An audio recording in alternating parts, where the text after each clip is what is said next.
Assalamualaikum warahmatullahi wabarakatuh. Alhamdulillah, alhamdulillahillazi hadana lihaza wa ma kunna linahtadiya laula an hadanallah. Asyhadu an la ilaha illallah wahdahu la syarikalah wa asyhadu anna Muhammadan abduhu wa rasuluh la nabiyya ba'da amma ba'du. Puji syukur marilah kita ucapkan atas kehadiran Allah Subhanahu wa Ta'ala, yang mana telah memberikan kita nikmat kesehatan, nikmat kesempatan, nikmat iman, sehingga kita bisa merasakan kehidupan pada saat ini. Salawat beserta salam tak lupa pula kita kirimkan ke arwah junjungan alam, yakninya Nabi Yuna Muhammad sallallahu alaihi wasallam, yang berlafazkan Allahumma salli ala Sayyidina Muhammad wa ala ali Sayyidina Muhammad, yang mana telah memberikan kita pengetahuan dari yang tidak kita tahu menjadi tahu, yang membawa kita dari zaman jahiliyah kepada zaman yang berilmu pengetahuan seperti yang kita rasakan pada saat sekarang ini. Hadirin yang dirahmati oleh Allah Subhanahu wa Ta'ala, baiklah, pada kesempatan kali ini izinkan saya menyampaikan dakwah yang berjudul Bahaya Ria Modern Ketika Ibadah Menjadi Konten. Di era modern saat ini, manusia hidup di negara yang sangat terbuka.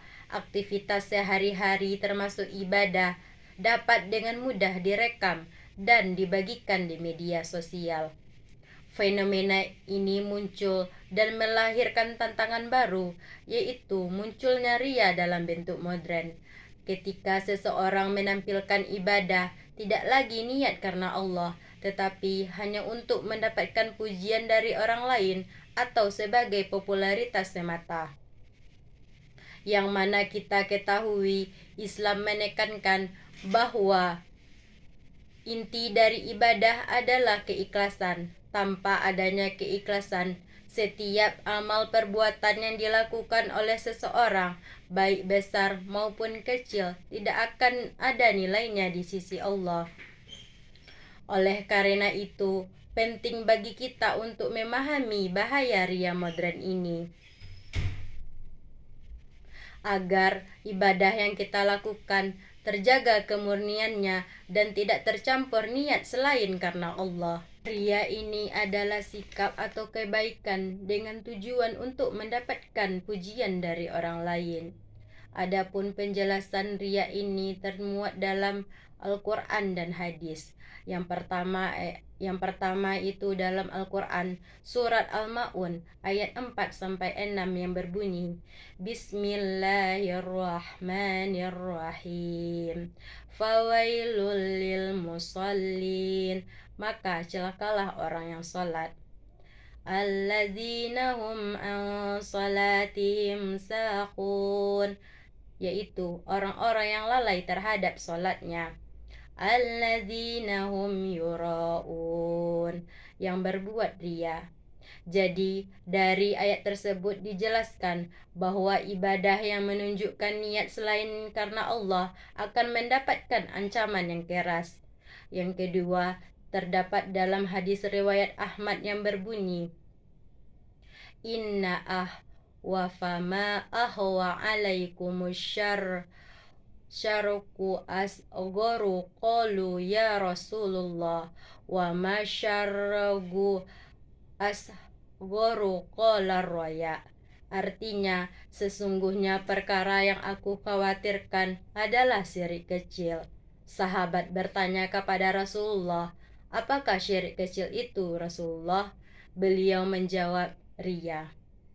Dari dalil tersebut dijelaskan bahwa setiap amal perbuatan yang dilakukan oleh manusia, baik itu ibadah dan muamalah, harus diniatkan tulus dengan niat yang ikhlas karena Allah, bukan hanya semata untuk mendapatkan pujian dari orang lain. Ria modern ini muncul dengan bentuk yang halus, Banyak orang yang terdorong untuk mempublikasikan ibadahnya, seperti sholat, sedekah, dan doa. Ketika mereka ketergantungan pada like, komen, dan pujian, maka disitulah ria menguasai hati mereka. Oleh karena itu, kita sebagai seorang muslim harus menjaga niat sebelum dan setelah melakukan perbuatan. Perbanyaklah amal-amal yang tersembunyi, karena itu bagian dari bentuk ketulusan kita kepada Allah. Selain itu, apabila kita menggunakan media sosial, maka gunakanlah dengan baik dan benar. Dan jika kita ingin memberikan manfaat kepada orang lain, maka niatkanlah karena Allah, bukan untuk malah mengajak orang untuk mendapatkan pujian bagi diri kita sendiri. Bahaya ria modern merupakan tantangan terbesar di era digital.